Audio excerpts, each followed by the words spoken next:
नमस्कार दोस्तों, तहे दिल से स्वागत करते हैं आपका हमारे YouTube चैनल संजय कटोड़ में। और मैं संजय आज आपके लिए हिंदी साहित्य के बहुत ही महत्वपूर्ण क्वेश्चन लेके आया हूं। उम्मीद करता हूं कि आपको ये क्वेश्चन आपके एग्ज़ाम के पॉइंट ऑफ व्यू से बहुत ही महत्वपूर्ण होंगे। दोस्तों, बिना किसी देरी के और बिना किसी अनहोनी के आप इस वीडियो को पूरा देखें और साथ में पेन और नोटबुक लेके बैठें ताकि जो भी इम्पोर्टेंट्स जो क्वेश्चन हैं उनके आप शॉर्ट नोट्स तैयार कर लें। दोस्तों, बहुत ही महत्वपूर्ण क्वेश्चन है आपके एग्ज़ाम के पॉइंट ऑफ व्यू से। दोस्तों, वीडियो को लाइक करें, अपने दोस्तों के साथ शेयर करें। तो पिछले हमने 150 क्वेश्चन तक इसमें कर लिए थे, जो आपको पुराने वीडियो जो पिछले वीडियो है वह इस चैनल के प्लेलिस्ट में मिल जाएंगे। दोस्तों, अगर जिन दोस्तों ने वो वीडियो नहीं देखे हैं तो ज़रूर देखें, क्योंकि उनमें जो सीरियल से क्वेश्चन बन रहे हैं हिंदी साहित्य के, तो वो आपको सभी वहाँ पे प्लेलिस्ट में मिल जाएंगे। दोस्तों, बिना किसी देरी के वीडियो को प्ले करें, अपने लाइक ठोक दें, अपने दोस्तों के साथ शेयर करें। फाड़ देना है इन क्वेश्चनों को, चीर देना है, ठोक देना है, और ऐसे ठोकना है कि आपको लाइफ टाइम इन क्वेश्चनों को याद रहे, ताकि आप एग्ज़ाम में इनको बोल ना पाएँ और आप 100% लेकर अपनी सरकारी जो कुर्सी है वो पक्की करें। दोस्तों, जो सरकारी कुर्सी अब की बार 100% के साथ पक्की करना चाहते हैं वो इस चैनल को जरूर सब्सक्राइब कर लें, बेल आइकन को प्रेस कर लें, ताकि हर नए वीडियो का नोटिफिकेशन उनके मोबाइल तक सबसे पहले पहुंचे। सब्सक्राइब के लिए इसलिए बोल रहे हैं और बेल आइकन के लिए इसके लिए बोल रहे हैं आपको, ताकि आपका जो कोई भी वीडियो मिस ना हो, मिस ना हो। और आप जो भी इम्पोर्टेंट क्वेश्चन बन रहे हैं, वीडियो बन रहे हैं, उनमें कोई भी क्वेश्चन आपका एग्ज़ाम में रह ना जाए। बूंद बूंद से घड़ा भरता है, इसलिए हर एक बूंद को आपने अच्छे तरीके से याद करना है, यानी कि हर एक क्वेश्चन को। चलते हैं क्वेश्चनों की तरफ बिना किसी देरी के। नोटबुक और पेन साथ में रखना दोस्तों, लाइक ठोक देना, अपने दोस्तों के साथ जितना भी हो सके शेयर कर देना, क्योंकि शेयर करने से ही आप इंसानियत का फ़र्ज़ निभाते हो। आज का हमारा पहला क्वेश्चन वैसे 150 नंबर क्वेश्चन, भवानी प्रसाद मिश्र की कविताओं को किस सप्तक में स्थान मिलता है? वेरी इंपॉर्टेंट क्वेश्चन है दोस्तों। और बिना किसी देरी के आपने इन जो ऑप्शन दिए गए उसमें से आपने जो आप निकालना है, तार सप्तक में, दूसरा सप्तक में, तीसरा सप्तक में और चौथा सप्तक में। आपको पता ही है, तार सप्तक 1943 इसी में स्टार्ट हुआ था, और दूसरा सप्तक आगे क्वेश्चन है उसमें आपको ढूंढना होगा। तो 150 नंबर क्वेश्चन का आपका सीधा सीधा जवाब कहाँ जाता है दोस्तों? तो वो जाता है ऑप्शन नंबर बी में। जो भवानी प्रसाद मिश्र हैं, जितने भी ये सप्तक हुए हैं, तार सप्तक है, दूसरा सप्तक है, तीसरा सप्तक है, तो इनके प्रवर्तक कौन है? वो है अज्ञे जी, सच्चिदानंद हीरानंद वात्सने अज्ञे उनका पूरा नाम है। और उन्होंने 4 सप्तक प्रकाशित किए हैं। पहला जो सप्तक है वो 1943 में प्रकाशित किया था, और उनके जो कवि हैं उनको आपने याद करना है। और यहाँ पे जो दूसरा सप्तक है भवानी प्रसाद मिश्र के सप्तक के में स्थान मिलता है, तो उनका दूसरे सप्तक में स्थान मिलता है। और इनके साथ ही दूसरे सप्तक में और कौन कौन थे? तो इनके साथ है शकुंतला माथुर, हरिनारायण व्यास, शमशेर बहादुर, नरेश मेहता और रघुवीर साय और धर्मवीर भारती। धर्मवीर भारती के लिए अक्सर पूछा जाता है एग्ज़ाम में, तो वो भी आपने ध्यान रखना है, दूसरे सप्तक के कवि हैं। तो ऑप्शन नंबर बी आपका यहाँ पे सही जवाब होता है। नेक्स्ट क्वेश्चन की तरफ चलते हैं, 151 नंबर, और आज का पहला क्वेश्चन है दोस्तों, दूसरा सप्तक का प्रकाशित हुआ। क्वेश्चन आपके लिए वेरी इंपॉर्टेंट है, आपके एग्ज़ाम ठोक देना, आपने फाड़ देना इन क्वेश्चनों को, और इस तरीके से करना है कि आपको लाइफ टाइम याद रहे। दोस्तों, एग्ज़ाम में आप भूलो ना, इसलिए इन क्वेश्चनों को बार बार करना है आपने। तो दूसरे सप्तक का प्रकाशित हुआ 1945 में, 1948 में, 1951 में या फिर 1959 में है। तो 151 नंबर का क्वेश्चन, और आपका सीधा सीधा जो आप सी की तरफ जा रहा है। 1951 में दूसरा सप्तक प्रकाशित हुआ। पहला सप्तक का प्रकाशित हुआ 1943 में, और दूसरा का प्रकाशित होता है 1951 में। और कौन कौन इसके जो कवि हैं उनको स्थान मिला है? तो वो भवानी प्रसाद मिश्र, शकुंतला माथुर, हरिनारायण व्यास, शमशेर बहादुर, नरेश मेहता, रघुवीर साय, धर्मवीर भारती। तो ऐसे आपको रटाए होने चाहिए सातों के सातों कवि, क्योंकि आपको एग्ज़ाम में अक्सर इनके बारे में पूछा जाता है। नेक्स्ट आपका क्वेश्चन है 152 नंबर, शमशेर बहादुर किस सप्तक के कवि हैं? तो अभी आपने सुना ही होगा 2 बार, शमशेर बहादुर दूसरे सप्तक के कवि हैं। ऑप्शन नंबर बी आपका यहाँ पे सही जवाब हो जाएगा। शमशेर बहादुर जी के बारे में, धर्मवीर भारती और भवानी प्रसाद मिश्र के बारे में अक्सर एग्ज़ाम में पूछा जाता है। नोट कर लेना दोस्तों, कोई भी क्वेश्चन छूटे ना। अगर छूटा तो आप सैकड़ों जो स्टूडेंट हैं उनके पीछे हो जाओगे, क्योंकि एक एक नंबर से ही मेरिट बनती है। तीसरा सप्तक का प्रकाशन कब प्रकाशित हुआ? यानी कि तीसरा सप्तक का प्रकाशन वर्ष क्या है, तो 1943 है, 1957 है या 1959 है। तो आपको पता ही है 1959 है, तीसरे सप्तक का प्रकाशन वर्ष है। पहले सप्तक का है 1943, दूसरे का है 1951 और तीसरे सप्तक का जो प्रकाशन वर्ष है वो 1959 है। दोस्तों ध्यान रखना, एग्जाम के पॉइंट ऑफ व्यू से बहुत ही महत्वपूर्ण है। ये सप्तक चारों सप्तक के जो भी कवि हैं उनके बारे में आपने ध्यान रखना है। दोस्तों 154 नंबर आपका क्वेश्चन आ गया, प्रतीक पत्रिका के संपादक कौन थे? आपके माता पिता को प्रणाम, जिन्होंने आपको इस लायक बनाया कि आप पढ़ सके और सरकारी नौकरी लग सके। अब आपकी ये मेहनत है कि आप कितनी जल्दी सरकारी नौकरी लगती हैं। सो दोस्तों आपकी मेहनत और हमारी मेहनत रंग लाएगी।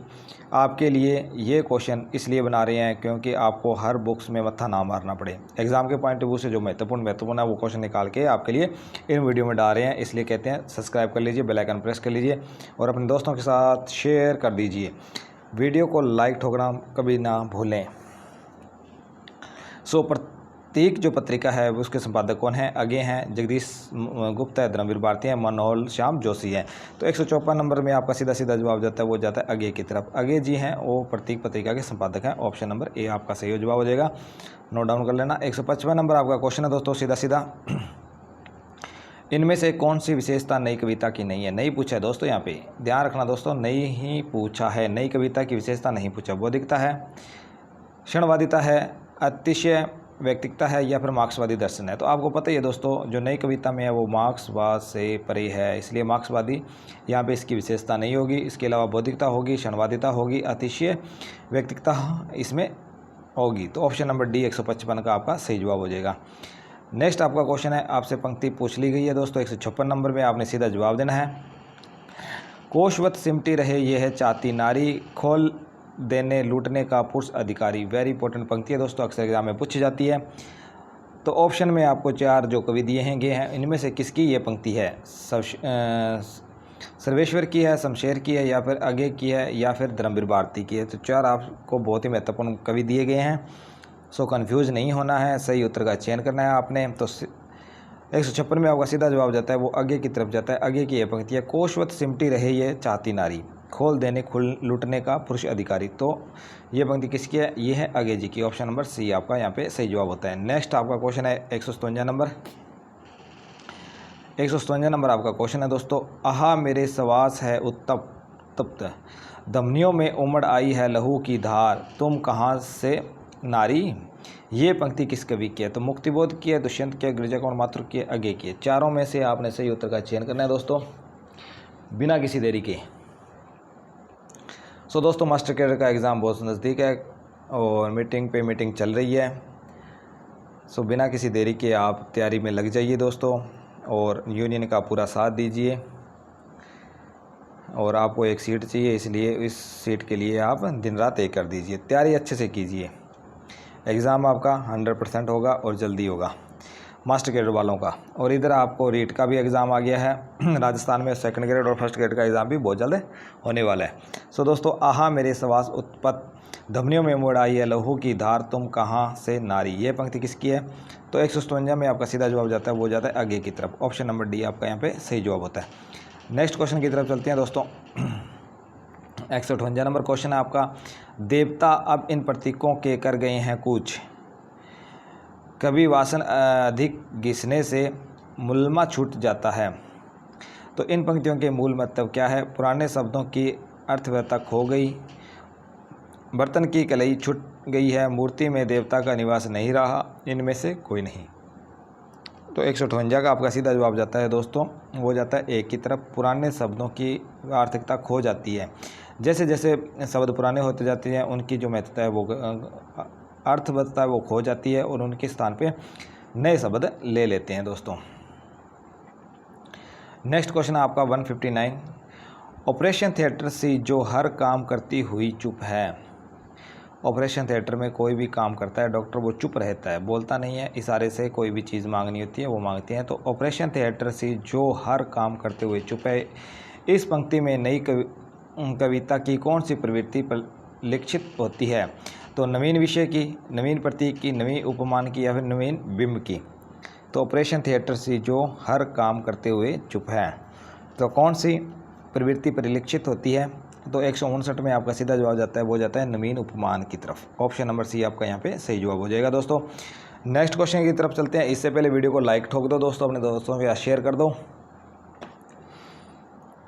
और क्वेश्चनों को फाड़ दो, इतना ठोक दो कि आपको उम्र भर याद रहे, कभी मत भूलो। ये 160 ये आपका क्वेश्चन है। नई कविता पर इनमें से कौन सा आरोप लगाया गया था?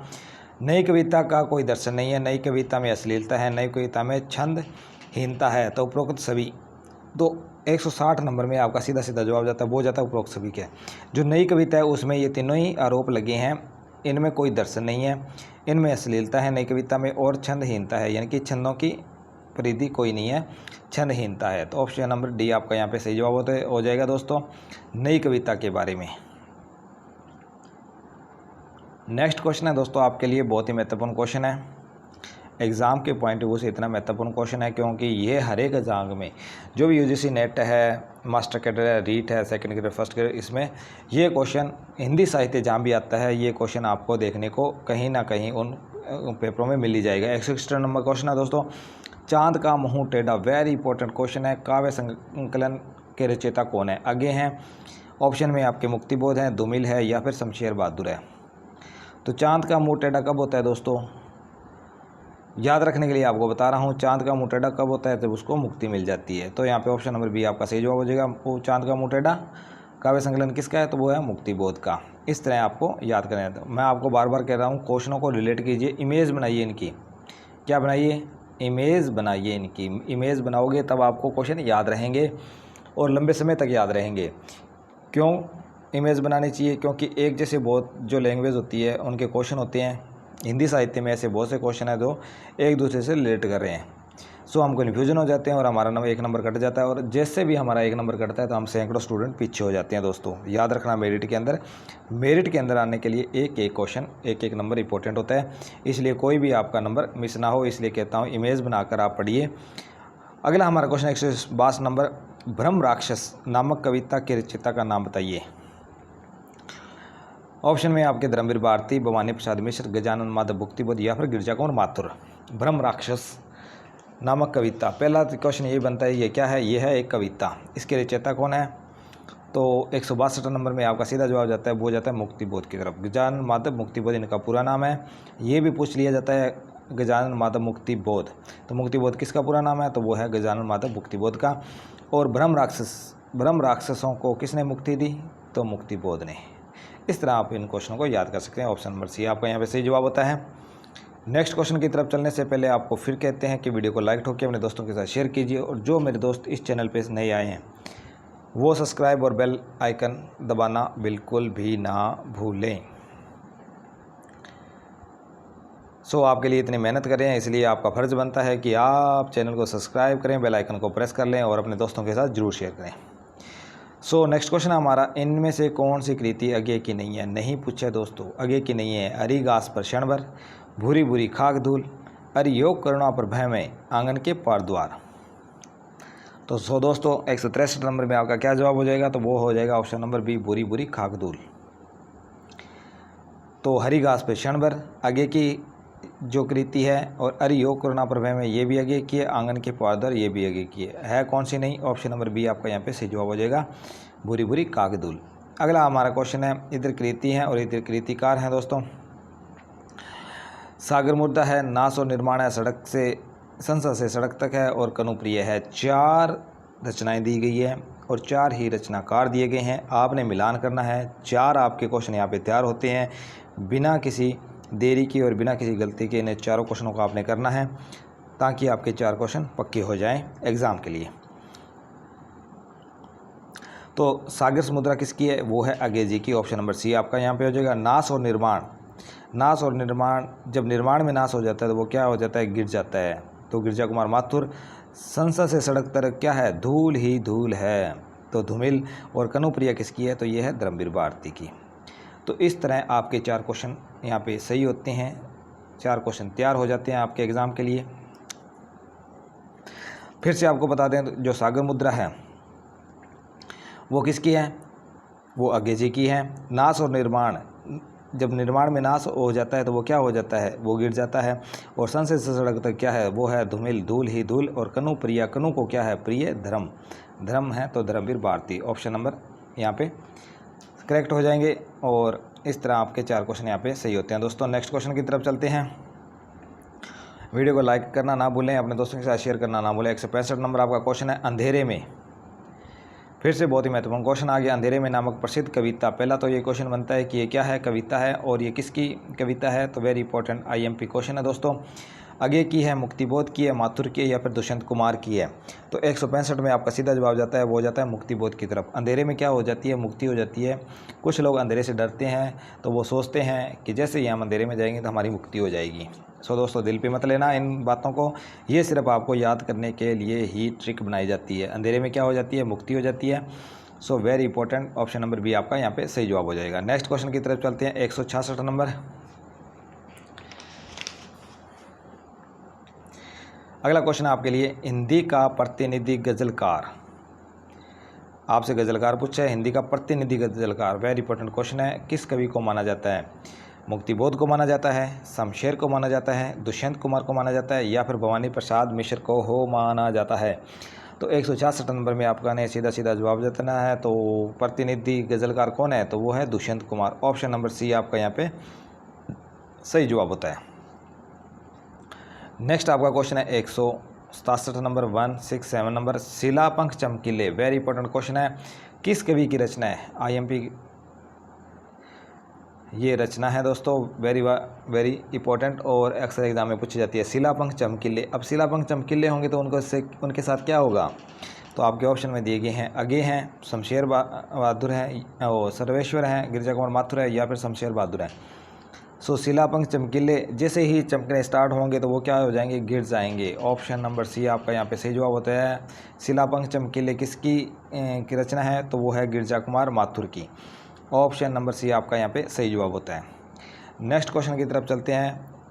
168 नंबर क्वेश्चन है, इनमें से कौन सी कृति धर्मवीर भारती की नहीं है, धर्मवीर भारती की नहीं है। धर्मवीर भारती कवि के बारे में ये क्वेश्चन पूछा गया दोस्तों, वेरी इंपॉर्टेंट ये कवि हैं और अक्सर इनके रिलेटिव जो क्वेश्चन है वो एग्जाम में पूछे जाते हैं।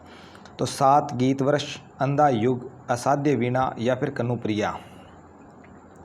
तो कनुप्रिया तो हम पीछे पढ़ के ही आती हैं, ये तो धर्मवीर भारती के। इनके अलावा जो 3 रचनाएं हैं, असाध्य वीणा, 7 गीत वर्ष और अंधा युग, इनमें से कौन सी रचना धर्मवीर भारती की नहीं है, तो आपका सीधा जवाब जाता है, वो जाता है सी नंबर पे, असाध्य वीणा जो रचना है वो धर्मवीर भारती की नहीं है। तो ये किसकी है, तो ये रचना है अगे की, अगे जी की ये रचना है असाध्य वीणा। तो आपने याद करना है, ऑप्शन नंबर सी आपका यहाँ पे सीधा सीधा सही जवाब होता है दोस्तों। अब नेक्स्ट क्वेश्चन आ गया, very important question, 169 number question है, क्वानो नदी किस कवि की रचना है। क्वानो जो नदी है वो किस कवि की रचना है, सर्वेश्वर की है, भारती की है, अगे की है या फिर शमशेर बहादुर की है। तो 169 नंबर में आपका क्या जवाब हो जाएगा दोस्तों, तो क्या करना है, क्वानो नदी है जो उसका सर्वे करना है दोस्तों। क्यों सर्वे करना है, क्योंकि उसमें पानी घटता जा रहा है और जो पानी घटता जा रहा है वो ख़राब होता जा रहा है, मैला होता जा रहा है, तो सर्वे करना है उसका। इस तरह से आप इमेज कर सकते हो, क्वानो नदी का सर्वे करना है तो सर्वेश्वर दयाल सक्सेना। नेक्स्ट क्वेश्चन आपके लिए 170 नंबर आपका क्वेश्चन है, संशय की रात, वेरी वेरी वेरी इंपॉर्टेंट रचना है आपके लिए। संशय की रात का कथानक इनमें से किस कथानक किससे संबंधित है। सो दोस्तों संशय की रात का कथानक किससे संबंधित है, वेरी इंपॉर्टेंट क्वेश्चन है, आपने फाड़ देना है, तोड़ देना है इन क्वेश्चन को और इस तरीके से याद कर लेना है कि आपको उम्र भर ये ना भूले और आपके एग्ज़ाम में 100% नंबर लेके आपकी सरकारी जो सीट है वो पक्की हो जाए। तो संशय की रात का कथानक किससे संबंधित है, कृष्ण कथा से, महाभारत से, राम कथा से या फिर इनमें से कोई नहीं। तो आपको पता है संशय की रात किसके राजकाल में आई, तो वो है राम के राजकाल में। तो राम कथा से रिलेटेड है, जब सीता को वनवास देना था राम ने तब वो संशय की रात आती है राम के लिए। तो ये किस में हो जाएगी, ये हो जाएगी राम कथा में। ऑप्शन नंबर सी आपका यहाँ पे सही जवाब हो जाएगा। नेक्स्ट आपका क्वेश्चन है 171 नंबर दोस्तों, और आपसे पूछा गया है इनमें से नरेश मेहता की रचना कौन सी नहीं है। अब नहीं पूछा यहाँ पे नरेश मेहता की, नरेश मेहता आपको ये बताना है कि नरेश मेहता किस अब तक के कवि हैं। तो आपको मैं बता दूं, नरेश मेहता दूसरे सप्तक के कवि हैं और इनमें से कौन सी रचना इनकी नहीं है? संशय की एक रात, अरण्य, महाप्रस्थान या फिर गर्म हवाएं। अब गर्म हवाएं कहाँ चलती है दोस्तों, आपको पता होना चाहिए। 171 नंबर में आपका सीधा सीधा जवाब होता है गर्म हवाएं। गर्म हवाओं का क्या करना है? सर्वे करना है, तो सर्वेश्वर दयाल सक्सेना हो जाएंगे। इसके अलावा नरेश मेहता की है संशय की एक रात, महाप्रस्थान और अरण्य। तो ये तीनों रचनाएं नरेश मेहता की है, याद रखना दोस्तों, वेरी इंपॉर्टेंट कवि है नरेश मेहता और इनके बारे में अक्सर एग्जाम में पूछा जाता है। 172 नंबर आपका क्वेश्चन आ गया। अब आ गया चक्रव्यूह और आत्मजयी नामक कृतियों के रचनाकार कौन हैं? अब चक्रव्यूह किनके इर्द गिर्द घूमता है दोस्तों? इमेज कीजिए। और आत्मजयी यानी कि अपने सेल्फ जो कॉन्फिडेंस होते हैं, जो सेल्फ करने वाले होते हैं, खुद से काम करने वाले होते हैं, आत्मजयी यानी कि अपने आप जीने वाले होते हैं, उनको क्या कहते हैं? सो दोस्तों, सिर्फ ये आपके लिए क्वेश्चन याद करने के लिए मैं ये ट्रिक बना रहा हूँ। तो चक्रव्यूह किनके द्वारा घूमता है? तो वो कुंवारे लड़कों के द्वारा घूमता है, आस इर्द गिर्द घूमता रहता है। और अपने आप में कौन जीतते हैं? तो कुंवारे लड़के जीतते हैं। इसलिए चक्रव्यूह और आत्मजयी जो कृतियाँ हैं वो किसकी हो जाएंगी? वो हो जाएंगी कुंवर नारायण की। तो इस तरीके से आप इन क्वेश्चनों को याद कर सकते हो दोस्तों। सिर्फ ये आपके लिए याद करने के लिए ट्रिक है दोस्तों, दिल पे मत लीजिएगा। नेक्स्ट आपका क्वेश्चन आ गया, इधर कृतियाँ हैं और इधर कृतिकार हैं। तो चक्रव्यूह अभी आपको पता कर हटे हैं, कुंवर जो लोग होते हैं, कुंवारे लोग होते हैं, उनके इर्द गिर्द जो चक्रव्यूह वो बना रहता है। चुका भी नहीं हूँ, ये शमशेर बहादुर की है। जो शमशेर बहादुर लोग होते हैं, जो शमशेर बहादुर लोग होते हैं, वो चूकते नहीं हैं। तो कौन कहता है? बहादुर लोग होते हैं, वो कहते हैं मैं चूका भी नहीं हूँ मैं। और चक्रव्यूह तो वो है कुंवर नारायण। 2 ऑप्शन आगे हम देख लेते हैं। 2 क्वेश्चन आगे हैं हमारा। और हेमविद किसकी रचना है? तो ये है जगदीश गुप्त की। और साय में धूप तो वो है दुष्यंत कुमार की। ऑप्शन नंबर बी आपका यहाँ पे सही जवाब होता है, दुष्यंत कुमार की। तो इस तरह 4 आपके क्वेश्चन सही होते हैं दोस्तों। नेक्स्ट क्वेश्चन की तरफ चलते हैं। 174 नंबर आपका क्वेश्चन है। सही है उत्तर का आपने जवाब देना है और वेरी इंपॉर्टेंट है क्वेश्चन है, आपके लिए पूछा गया है। फाड़ देना है, तोड़ देना आपने इन क्वेश्चनों को और इस तरीके से याद कर लेना है कि आप इन क्वेश्चनों को कभी ना भूल पाएँ। तो नाटक जारी है। अब कहाँ है नाटक जारी? तो ये आपने बताना है। नाटक जारी है। नाटक जारी कैसे रह सकता है? आज के ज़माने में नाटक जारी कैसे रह सकता है? आपके ऑप्शन में है चंद्रकांता देवताले, लीलाधर जागुड़ी, अजीत कुमार और ऋतुराज। तो आपको पता ही है दोस्तों, जुगाड़ से ही नाटक जारी रह सकता है। हर जो डायरेक्टर होता है उसको जुगाड़ लगाना पड़ता है, हर जो कलाकार होता है उसको जुगाड़ लगाना पड़ता है। तो नाटक जारी कैसे रहता है? तो जुगाड़ से रहता है। तो इसलिए हमारे कौन से हो जाएंगे? लीलाधर जुगुड़ी। ऑप्शन नंबर बी यहाँ पे 174 नंबर में आपका सही जवाब होता है। इस तरह आपने रिलेट करके इन क्वेश्चनों को याद करना है दोस्तों। 175 नंबर आपका क्वेश्चन है दोस्तों। बिना किसी देरी के वीडियो को लाइक ठोक दें, अपने दोस्तों के साथ शेयर कर दें और चैनल को सब्सक्राइब करना बिल्कुल ना भूलें। इनमें से विजय देव नारायण शाही की कृति कौन सी है? विजय देव नारायण शाही की कृति कौन सी है? मछलीघर है, त्रास है, मृग और तृष्णा है, सूर्य का स्वागत है। तो सही उत्तर का आपने 175 नंबर में चयन करना है। तो विजय देव नारायण शाही। क्वेश्चन में आपका जवाब पड़ा है, जो शाही लोग होते हैं उनके घर अक्सर आप मछली घर देखते हैं। जो छोटा सा मछली का घर बना होता है वो किन के घरों में देखते हैं? आम घरों में तो होता नहीं है। तो वो कहाँ होता है? तो वो शाही घरों में होता है। तो विजय देव नारायण शाही, तो मछली घर कहाँ होता है? विजय देव नारायण शाही के घर पे, तो शाही लोगों के घर पे होता है। तो ऑप्शन नंबर ए आपका यहाँ पे सही जवाब होता है। नेक्स्ट आपका क्वेश्चन है 176 नंबर। इनमें से रघुवीर शाही की काव्य कृति कौन सी है? रघुवीर शाही, जलते हुए वन का बसंत, अकेले कंठ की पुकार, सीढ़ियों पर धूप में, जो नितांत मेरे हैं। तो 176 में आपका कौन सा सही हो जाएगा? तो वो हो जाएगा ऑप्शन नंबर सी, सीढ़ियों पे धूप में कौन बैठा है? तो रघुवीर शाही। जो सहाय हो जाते हैं, बेसहाय हो जाते हैं, जिनका कोई साया नहीं रहता, तो वो कहाँ बैठते हैं? तो सीढ़ियों पे बैठते हैं। और कहाँ पे, किस में? धूप में बैठते हैं। तो इस तरीके से आप इन क्वेश्चनों को याद कर सकते हो। ये सिर्फ आपके लिए ट्रिक है याद करने के लिए। तो सीढ़ियों पर धूप में कौन है? तो वो है रघुवीर सहाय। तो ऑप्शन नंबर सी आपका यहाँ पे सही जवाब हो जाएगा। नेक्स्ट क्वेश्चन की तरफ चलते हैं दोस्तों। 177 नंबर आपका क्वेश्चन है, सन 1975 यानी कि 1975 के बाद की कविताओं को क्या नाम दिया गया। वेरी इंपॉर्टेंट ये क्वेश्चन है दोस्तों, यूजीसी नेट में अक्सर पूछा गया है। आपके ऑप्शन है नई कविता, समकालीन कविता, नवगीत या फिर इनमें से कोई नहीं। तो नवगीत तो कुछ ऐसा है नहीं और कोई नहीं, ये दोनों ऑप्शन तो आपके कट जाएंगे। तो नई कविता और समकालीन कविता रही है, और नई कविता 1950 के बाद और 1975 के बाद कौन सी रही है, तो वो है समकालीन कविता। तो ऑप्शन नंबर बी आपका यहाँ पे सीधा सीधा सही जवाब होता है दोस्तों, नोट डाउन कर लेना, वेरी इंपॉर्टेंट है। और अब आ गया 178 नंबर क्वेश्चन, वेरी इंपॉर्टेंट। लक्कड़ बग्गा, क्या लिखा है, लक्कड़ बग्गा हंस रहा है के रचयिता कवि कौन है। अब जब लक्कड़ बग्गा हंसेगा तो किसको गुस्सा आएगा दोस्तों, जो तीरंदाज होगा उसको ही गुस्सा आएगा अगर लक्कड़ बग्गा उसके सामने में हंसेगा तो आपके ऑप्शन में है लीलाधर जुगुड़ी, चंद्रकांता देवतले, दिविक रमेश और प्रयाग शुक्ल।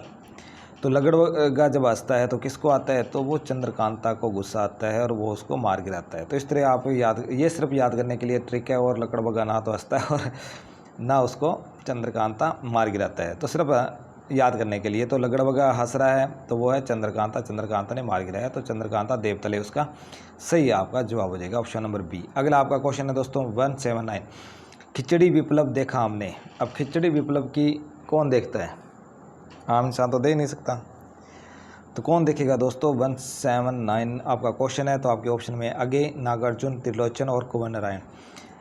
बहुत ही अच्छे मेरे प्यारे दोस्त जो इस वीडियो को देख रहे हैं, चैनल को सब्सक्राइब करें, बेल आइकन को प्रेस करें और अब की बार 100% सीट लेकर सरकारी नौकरी में अपना चयन करवाएं। सो हमारी दुआएं आपके साथ है। और खिचड़ी विप्लव देखा हमने के रचनाकार कौन है, तो आपको पता ही है दोस्तों, नागार्जुन। नाग जब उसकी राखी करता है तो कौन सी खिचड़ी पकती है, तो खिचड़ी विप्लव देखा हमने। तो ऑप्शन नंबर बी आपका यहाँ पे सही जवाब हो जाएगा। नेक्स्ट आपका क्वेश्चन, आज का लास्ट क्वेश्चन 180 नंबर, साखी। साखी के रचयिता इनमें से कौन है, विजय देवनारायण सेन है, सर्वेश्वर दयाल सक्सेना है, शमशेर बहादुर है या फिर नागार्जुन है। वेरी इंपॉर्टेंट रचना साखी के रचयिता कौन है, तो वो साखी किसके होंगे, तो साक्षी के विजय देवनारायण साई के होंगे। ऑप्शन नंबर ए आपका सही जवाब होता है दोस्तों। सो दोस्तों बिना किसी देरी के चैनल को सब्सक्राइब कर लीजिए, बेल आइकन को प्रेस कर लीजिए ताकि हर नई वीडियो का नोटिफिकेशन आपके मोबाइल तक सबसे पहले पहुंचे। सो दोस्तों हिंदी के वेरी इंपॉर्टेंट क्वेश्चन है ये, हिंदी साहित्य के, जो आपके एग्ज़ाम में अक्सर पूछे जाते हैं। सो बिना किसी देरी के चैनल को सब्सक्राइब कर लें और बार बार इन क्वेश्चनों को याद करें, बार बार देखें, वॉच करें, ताकि इन क्वेश्चनों को आप कभी ना भूल पाएँ और 100% लेकर अब की बार नंबर आप अपने सरकारी जो सीट है वो पक्की करें। सो दोस्तों मिलते हैं नेक्स्ट वीडियो में नए क्वेश्चनों के साथ। तब तक के लिए मैं संजय, जय हिंद, जय भारत।